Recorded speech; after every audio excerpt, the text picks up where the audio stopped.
ஏன்னா விஜயினுடைய ரேஷியோ வந்து ரொம்ப ஜாஸ்தி.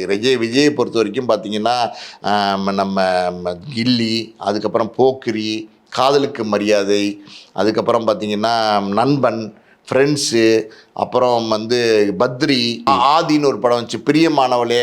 இப்படி வந்து விஜயினுடைய இப்போ வில்லு, வேலாயுதம், இது இன்னொரு படம் காவலன், பல படங்கள் விஜய் வந்து அதிகமாக வந்து ரீமேக் படம் பண்ணியிருக்காரு. எந்த லாங்குவேஜ் வீட்டில் மலையாளத்துலையும் பண்ணியிருக்காரு, தெலுங்குலையும் பண்ணியிருக்காரு, ஹிந்தி படத்தையும் எடுத்திருக்காரு. இங்கே ரொம்ப முக்கியம் என்னென்னா, இது 69 படம் தான் பண்ணியிருக்காரு.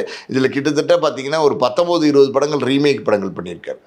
19-20 படம் 19 படம் 15 படத்துக்கு மேலே இருக்கும். ஆனால் இப்போ இது வந்து பார்த்தீங்கன்னா இது ஒரு புதிய முயற்சியாக இருக்குது சார். ஃபைனலாக அந்த எண்டுக்கு வந்துடும். ஜனநாயகன் வந்து ரீமேக் அப்படிங்கும்போது இது வரைக்கும் வந்து ஒரு யங் ஹீரோ பவன் கல்யாண் படம், மகேஷ் பாபு, இந்த பக்கம் திலீப் நடித்தது, அந்த பக்கம் ஹிந்தியில் வந்து ஆமீர் கான் 3 Idiots அந்த மாதிரி ஒரு படம், அது இதெல்லாம் பண்ணியிருந்தாங்க. ஃபஸ்ட்டு டைம் வந்து எனக்கு தெரிஞ்சு வந்து பாலையா படத்தை ரீமேக் பண்ணுறாங்க. பாலையா படத்தை ரீமேக் பண்ணணும் அப்படின்னா இங்கே வந்து ஒரு பெரிய ஒரு மிடில் ஏஜ் ஸ்டார், மிடில் ஏஜ்னா ஒரு 60-65 வயசில் உள்ள ஸ்டார் யாராவது ஒருத்தர் அந்த படத்தை பண்ணுறாங்கன்னா அது ஒரு கேட்டகரியில் இருக்கலாம். பட் ஜனநாயகன் வந்து ஓப்பனாகவே ஸ்டேஜ்லேயே சொல்கிறாங்க இது வந்து பகவந்த் கேசரி அப்படிங்கிற படத்துடைய ரீமேக் தான் அப்படிங்கிறதையும் சொல்கிறாங்க. எல்லாருமே சொல்லிட்டாங்க. எப்படி இது நடந்திருக்கும்னு நினைக்கிறீங்க? பாலையா படத்தை ரீமேக் பண்ணணும்னு ஒரு விஷயத்து. ஏன் பாலையாவை தெலுங்குல is set to be a biggest action star தெலுங்குல, ஆனால் தமிழில் ஒரு பெரிய ட்ரோல் ஸ்டார். இது எப்படி நடந்திருக்கும்? இது என்ன மைண்ட் செட்டில் இருந்திருப்பாங்க அவங்க வந்து பாலையா படத்தை ரீமேக் பண்ணலாம் அப்படிங்கிறதுக்கு? இந்த பாலையா படத்தை ரீமேக் பண்ணலான்னு ஏன் முடிவு பண்ணாங்கன்னா, அந்த படத்தினுடைய இயக்குனரை தான் வந்து கூப்பிட்டு ஒரு படம் பண்ணுறதா இருந்தாங்க. முதல்ல இந்த கேவிஎன் ப்ரொடக்ஷன்ஸ் அந்த படத்தினுடைய இயக்குனரை தான் கூப்பிட்டு விஜய் வச்சு ஒரு படம் பண்ணலான்னு சொல்லும்போது, இந்த பாலையா படத்தை பண்ண பவன் கேசரி பண்ண படத்தினுடைய இயக்குனர் தான் அவரை வந்து பார்த்திங்கன்னா அந்த படத்தை வந்து விஜய் பார்க்குறாரு. அந்த பவன் கேசரியை பார்த்துட்டு இந்த படமே நல்லா இருக்கே அப்படின்னு சொல்லி ஒரு முடிவுக்கு வந்து தெலுங்கு டைரக்டர் வேண்டாம், ஏன்னா ஆல்ரெடி வாரிசுலாம் வந்து ரொம்ப சிக்கல் அனுப்பிச்சிருக்கிறாரு, அதனால் வந்து தமிழ் டைரக்டரே பண்ணால் நல்லாயிருக்கும் அப்படின்னு சொல்லிட்டு ஹெச் வினோத்தை சூஸ் பண்ணுறாரு. ஹெச் வினோத்தை ஏன் சூஸ் பண்ணுறாரு அப்படின்னா, நீங்கள் ஆல்ரெடி பிங்க் படம் அமிதாப் பச்சன் நேர்கொண்ட பார்வைன்னு பண்ணார். அந்த படம் வேறையாக இருக்கும், இந்த படம் வேறையாக இருக்கும். ஆனால் இங்கே என்னென்னா, இந்த பாலையா நீங்கள் சொல்லிட்டீங்க, பாலையாவை நீங்கள் வந்து தெலுங்கில் வந்து ஒரு சூப்பர் ஸ்டார்னு சொல்லிட்டீங்க, உண்மையாக தான். இங்கே வந்து ஒரு ட்ரால் ஸ்டார் அப்படின்னு சொல்லிட்டீங்க. நம்ம தமிழ் மக்களுக்கு அந்த ஆட்டம் பாட்டம் கொண்டாட்டம் எல்லாம் தேவை, ஆனால் அது ஒரு அளவோடு தேவை. இப்போ வந்து தெலுங்கில் 200% இருக்குன்னா அது தமிழில் 100% இருந்தால் போதும். அதுக்கு மேலே அவங்க பார்க்க மாட்டாங்க, அதுக்கு மேலே அவங்க சகிச்சிக்க மாட்டாங்க இந்த மாதிரியான விஷயங்கள். ஆனால் தெலுங்கை பொறுத்த வரைக்கும் 300-400% நீங்கள் கொடுத்தீங்கன்னா கூட அட்டே ஆடுறான்னு ஆடுவாங்க. காரணம் என்னென்னா, நானே நேரடியாக பார்த்துருக்கேன், தெலுங்கு மாதிரி ஒரு வெறித்தனமான ரசிகர்கள் நீங்கள் எங்கேயுமே பார்க்க முடியாது. நீங்கள் ஒரு ஃபைட் சீனில், நான் ஆந்திராவில் ஒரு ஹைதராபாத்தில் ஒரு இடத்துல படம் பார்த்தேன், ஒரு ஆக்ஷன் படம், இங்கே நெஞ்சில் குத்துறாங்க, குத்தும்போது அவன் ஆடியன்ஸ் சொன்னான் மக்கா கொட்டோ அப்படின்னா, 2 தடவை குத்துனா செத்துருவான். ஆக்சுவலாக ஆனால் ஒரு தடவையில் அவங்க சாட்டிஸ்ஃபைட் ஆகல மாட்டாங்க. அட்டியெல்லாம் இடி மாதிரி இருக்கணும், அப்படி இருக்கணும் ஃபைட்டுங்கிறாங்க. எதுவுமே இந்த சாதாரணம் அப்படி அடித்து டமால்னு கீழே அப்படிலாம் இல்லை, அடித்து டமால்னு அடித்தான் அப்படியே தலை சுற்றி கீழே வந்து இங்கே குத்தி இங்கே வந்து. ஐயோ சார், பகவந்த் கேசரி படம் பார்க்கும்போது இப்போ அந்த படத்துக்கு இப்போ அதே மாதிரி தமிழ் எடுத்து சென்சார் போர்டில் என்ன சொல்லுவாங்க, பகவந்த் கேசரி படத்தில் வந்து என்ன அளவுக்கு வயலன்ஸ் இருக்கோ அது வந்து இந்த படத்தில் இருக்கா ஜனநாயகனில் இருக்கு. அதான் சென்சாரில் ஏகப்பட்ட கட்ஸ் கொடுத்துருக்காங்க. ஓவர் வயலன்ஸு, ஓவர் முகத்தில், முகத்துலேயும் ரத்தம் தெறிக்குதான் அந்த படத்தில் ஜனநாயகனில். ஸோ வந்து இந்த கடைசி படம்னும் போது அதை வந்து ஷூர் ஷாட் அடிக்கணும். என்ன மாதிரியான கதைகளை மாற்றிருப்பாருங்கிறது உங்களுடைய கணிப்பாக இருக்கும்? இல்லை, கதை மாற்றம் என்பது சார் அந்த படத்துலேயே கதையை நான் வந்து சொல்லிடுறேன் சார். அந்த படம் வந்து ஒரு பகவந்த் கேசரி வந்து நான் அந்த படத்தை பார்த்தேன் சார். அந்த படம் பார்த்தப்போ தெரிஞ்சது, இவங்க எல்லாரும் சொன்னாங்க பகவந்த் கேசரி தான் ஜனநாயகன் இருக்குது. சரி, என்னென்னு பார்த்துருவோம், இது மாதிரி இருக்கா ஜனநாயகனுங்கிற கம்பெனியோட என்னென்னலாம் மாற்றிருக்காங்க, எதெல்லாம் டிஃப்ரெண்ட்டாக ஹெச் வினோத் பண்ணியிருக்காரு. நீங்கள் சொன்ன மாதிரி பிங்க்லேருந்து இது ஒரு ஸ்டாண்டர்ட் ஃபிலிமாக நேர்கொண்ட பார்வை இருக்குது அப்படின்னு சொல்லி பார்த்துட்டேன் சார். பகவந்த் கேசரியே ஒரு பழைய தமிழ் படத்துடைய ஒரு கதையை தழுவி எடுத்தது பாபுங்கிற படம். அந்த படத்தில் சிவாஜி கணேசன் அவர்கள் ஒரு ரிக்ஷாக்காரனா வந்து தனக்கு உதவி செய்த ஒரு ஃபேமிலி, அந்த ஃபேமிலி ரொம்ப நொடிச்சு போனதுக்கப்புறம் சவுகார் ஜெயனோட பொண்ணாக ஒரு குட்டி பொண்ணு ஸ்ரீதேவி வரும். ஸ்ரீதேவிகிட்ட வந்து நான் உன்னை படிக்க வைக்கிறேன் பாப்பா அப்படின்னு சொல்லி பாப்பான்னு படிக்க வைக்கிறேன் பாப்பான்னு சொல்லி வருவார். பெரிய படிக்க வச்சு எல்லாம் பண்ணும்போது அந்த வெண்ணிலாடி நிர்மலா தான் அந்த பெரிய பொண்ணு. அவங்களுக்கு ஒரு லவர் வருவாங்க, சிவகுமார் சார். சிவகுமாரும் வெண்ணிலாடி நிர்மலாவும் லவ் பண்ணுறது சிவாஜியால் பொறுத்துக்க முடியாது.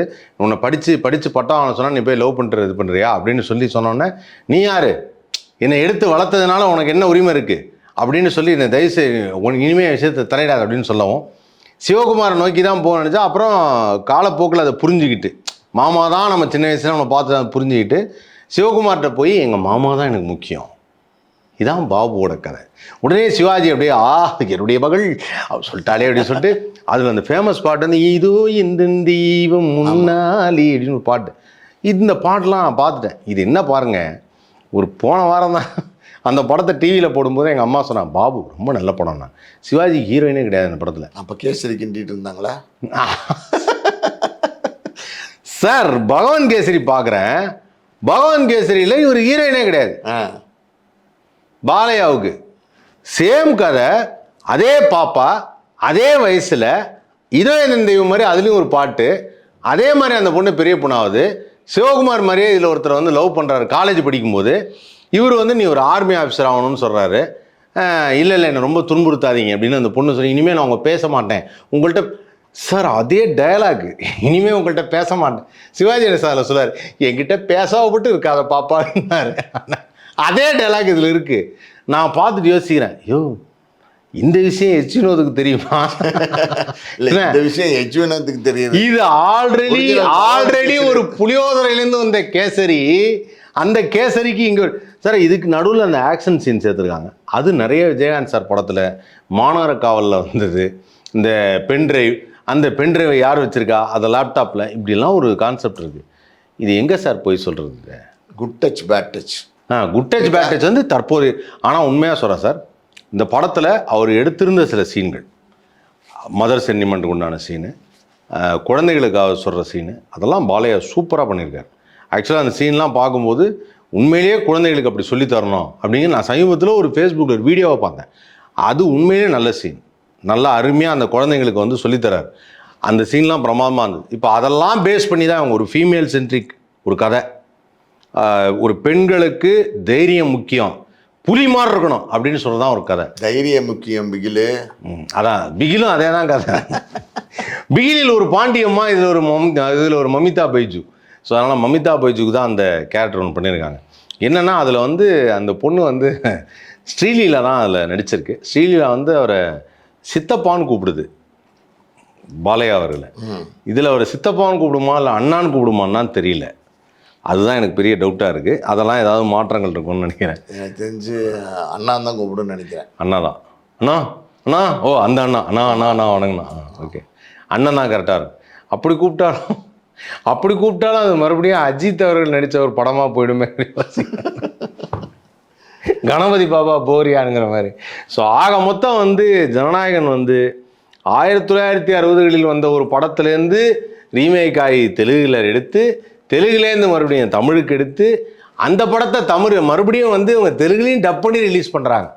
கொடக்கதை மாதிரியில் இருக்கு சார். அந்த கொடையை நீங்கள் விடவே மாட்டேங்க. பார்த்துருவோம் சார் ஜனநாயகன் அப்போ என்ன மாதிரி தான் வருது ஃபைனல் ரிசல்ட்டுன்னு. ஆக மொத்தம் உங்களுக்கு வந்தால் ரத்தம், எங்களுக்கு வந்தால் தக்காளி சட்னிங்கிற மாதிரி தெலுங்கு படத்தையே ரீமேக் பண்ணி எடுத்த அவரை பற்றி எதுவும் சொல்லலை.